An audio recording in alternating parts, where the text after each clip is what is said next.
গত কয়েকদিন আগে রাজশাহীর বোয়ালিয়া থানাতে আমাদের জুলাইয়ের একজন আহত যোদ্ধা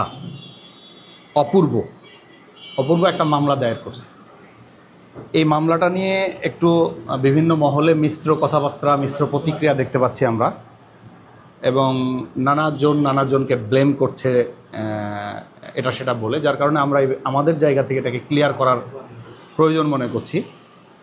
সেটা হচ্ছে যে অপূর্ব জুলাইয়ের গুলিবিদ্ধ একজন যোদ্ধা। অপূর্ব একটি মামলা দায়ের করছে এবং এই মামলা দায়ের করার তার নৈতিক অধিকার আছে।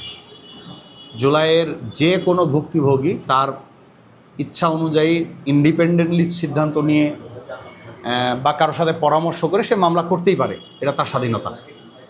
কিন্তু এই মামলা পরবর্তী দু একটা বিষয় আমাদের খুবই জরুরিভাবে আমাদের কনসার্নের মধ্যে আসছে। সেটা হচ্ছে যে কেউ কেউ এই মামলাটাকে রাজশাহী মহানগর জাতীয় নাগরিক পার্টির মামলা হিসেবে চালানোর চেষ্টা করছে, বলার চেষ্টা করছে। অ্যাকচুয়ালি এই মামলাটা জাতীয় নাগরিক পার্টির পলিটিক্যাল প্ল্যাটফর্ম থেকে এই মামলাটা আসলে করা হয়নি। এই মামলাটা তার একান্ত নিজের মামলা।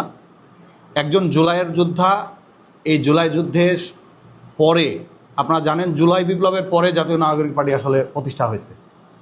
এই পার্টিটা প্রতিষ্ঠা হওয়ার আগে বাংলাদেশে এই জুলাই আন্দোলনে মূলত বৈষম্য বিরোধী প্ল্যাটফর্ম এই আন্দোলনটাকে পরিচালনা করছে দেশব্যাপী।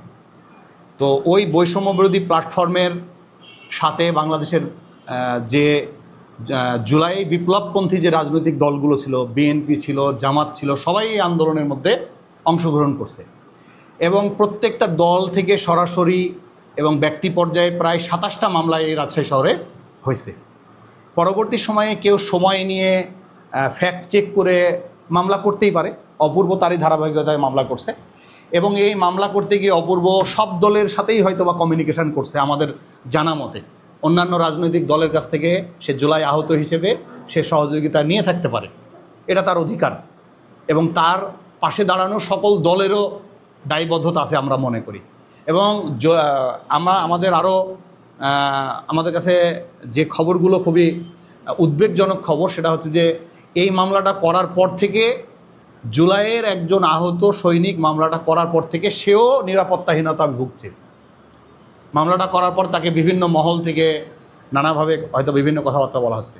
তো সেখানে দুই তিনটা জিনিস আমরা ক্লিয়ার করতে চাই। এক নম্বর হচ্ছে যে এই মামলার জাতীয় নাগরিক পার্টি দলের পক্ষ থেকে মামলাটা করেনি। না করলেও যে আহত মামলাটা করছে সে আহত মামলা করার কারণে যদি বিপদগ্রস্ত হয় আমরা তাকে সাপোর্ট দিব। এটা আমরা কখনোই মেনে করবো যে একটা মামলা করার পরে সে নিরাপত্তাহীনতায় ভুগবে। মামলা করা তো হয়েছে ম্যাক্সিমাম যারা এই জুলাইয়ের আন্দোলনে, জুলাই বিপ্লবের এই গণঅভ্যুত্থানের বিপক্ষ অবস্থান নিয়েছিল তাদের বিরুদ্ধে। আওয়ামী লীগ এবং আওয়ামী লীগের দোসর আওয়ামী লীগকে ওই সময় হেল্প করছে। তো কোনো কারণে এই মামলা করতে গিয়ে কোনো নিরপরাধ ব্যক্তির ভিতরে পড়েছে কিনা এটা আমার অবগত না। থাকলে তদন্তে অবশ্যই সেটা উঠে আসবে।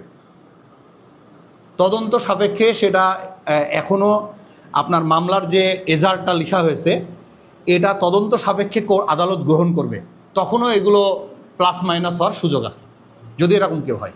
কিন্তু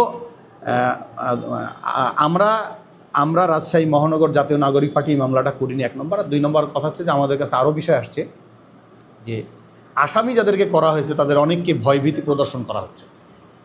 তাদেরকে কেউ আপনার এই মামলা থেকে অব্যাহতি দেওয়ার ক্ষেত্রে বাদীর সাথে কথা বলে সুবিধা দেওয়ার কারণে টাকা পয়সা দাবি করার, রাজনৈতিক কর্মীদের পক্ষ থেকেও আমরা এরকম অভিযোগ শুনছি, সাংবাদিকদের ভিতর থেকেও অভিযোগ শুনছি, অন্যান্য সকলের কাছ থেকে অভিযোগ শুনছি যে এই মামলাটাতে এই জুলাই আর অপূর্বর সাথে নেগোসিয়েশন করে দেবো, আমাদেরকে এরকম অর্থ দেন। এই ব্যাপারগুলো আমাদের কাছে খুবই উদ্বেগ আছে। আমরা আইন শৃঙ্খলা বাহিনীর কাছে এই মামলাটা অনেক হোমওয়ার্ক করে মামলাটা নেওয়া হয়েছে তাই আমরা জানি। এবং আপনারা জানেন বেশ কিছুদিন না, এই কিছুদিন আগে স্বরাষ্ট্র মন্ত্রণালয় থেকে একটা প্রজ্ঞাপন জারি হয়েছে যে জুলাই কেন্দ্রিক কোনো মামলা করলে একটা কমিটি গঠন হবে।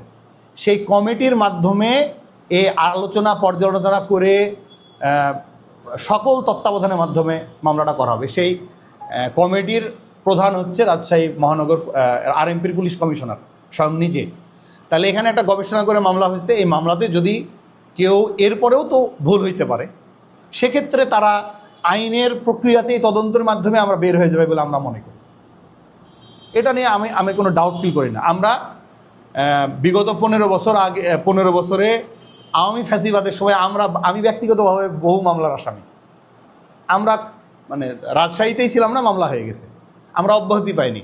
আমরা এগুলো 12-13 বছর ধরে কোর্টের দুয়ারে ঘোরাঘোরা করছি, অনেক মামলায় খালাস হয়েছে, অনেক মামলাতে আমাদের পানিশমেন্ট হয়েছে।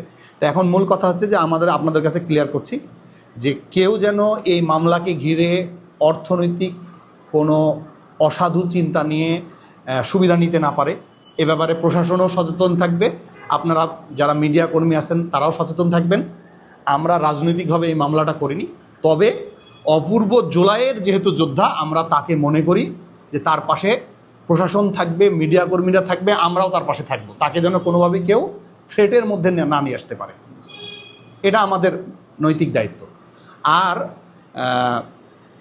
মামলা তদন্ত সাপেক্ষে যারা এই দোষী, এই জুলাইয়ে যারা মানে জুলাই আন্দোলনের পক্ষে ভূমিকা পালন করেছে, যাদেরকে আসামি করা হয়েছে, তাদেরকে দ্রুততম সময়ের মধ্যে আইনের আওতায় নিয়ে এসে আইনের শাসন প্রতিষ্ঠা করা হবে, এটা আমরা চাই।